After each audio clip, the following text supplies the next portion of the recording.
thrall. Hello everyone!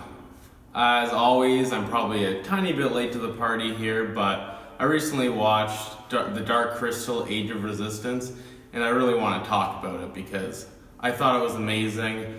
I love the original movie. I was a bit hesitant about watching this prequel series because I love the original movie so much, and a lot of times I feel like in this age of nostalgia, when they do these throwback TV shows or throwback movies, they don't necessarily capture the magic that the original movie or TV show had. But this time they definitely did. One of the biggest things I love about the original movie so much is how unique it is. It's this fantasy movie, this complete high fantasy world done completely with puppets. And if they were to do a new series, a new movie, and did traditional animation or CGI, it would have lost that element, and I'm so glad they stuck with the original puppets and made this amazing television show.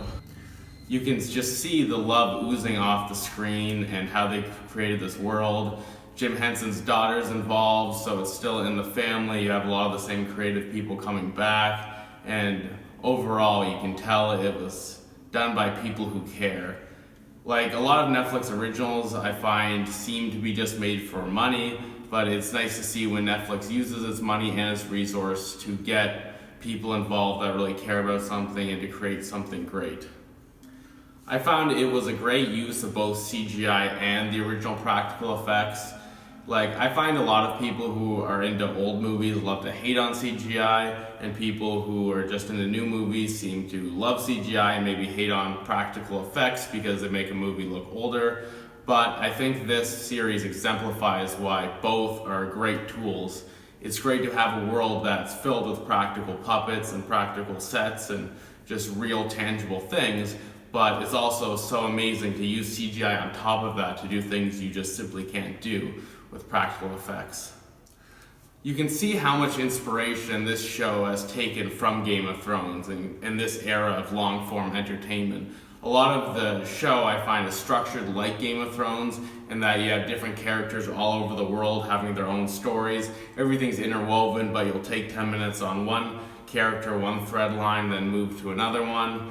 And you even have a lot of the Game of Thrones actors in there, so it's great to see a show take inspiration and almost elevate what Game of Thrones did in a way.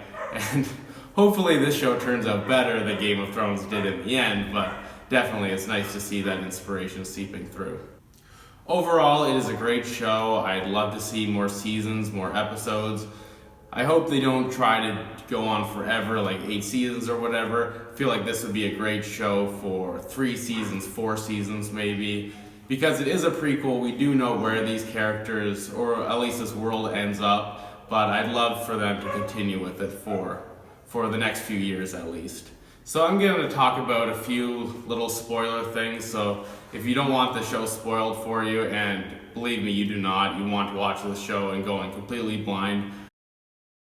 I really loved the relationship between Rion and his father. I thought it was great how they did it. It was kind of a less is more relationship. It wasn't like, I feel like some shows like for example Game of Thrones, they did the Tyrion-Tywin relationship to the moon and back, and they harped on them having issues. And it was great, don't get me wrong, but you don't always need to do that. I thought, again, in Game of Thrones, when they brought in Sam, the Sam character, his relationship with his father, they kind of beat that through the mud. I'm like, guys, I get it, people have daddy issues, you kind of did the storyline already. Whereas in The Dark Crystal Age of Resistance, they introduce the father character, you get they have issues, they patch things up. When the father comes on and they're fighting, it's like, oh, he's gonna fight with his son, he's gonna save him.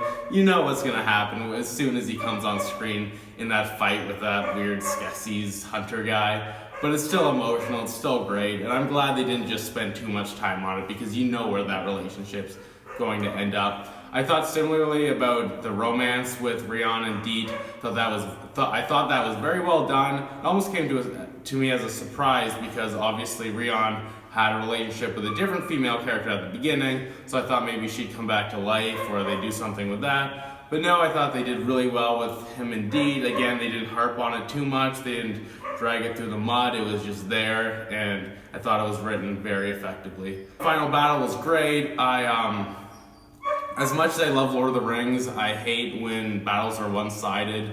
At the end of Return of the King, when they do the ghosts and they come in and wipe out everything, I don't really like it as much when series and movies and books try to take that element and make the battle one-sided once the good guys get the upper hand.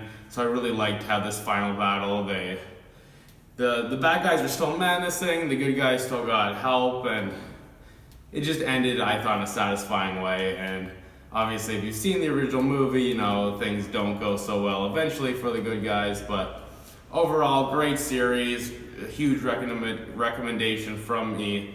And yeah, I'm excited to see where this goes. See ya. Don't forget to rate, comment, subscribe if you like this video.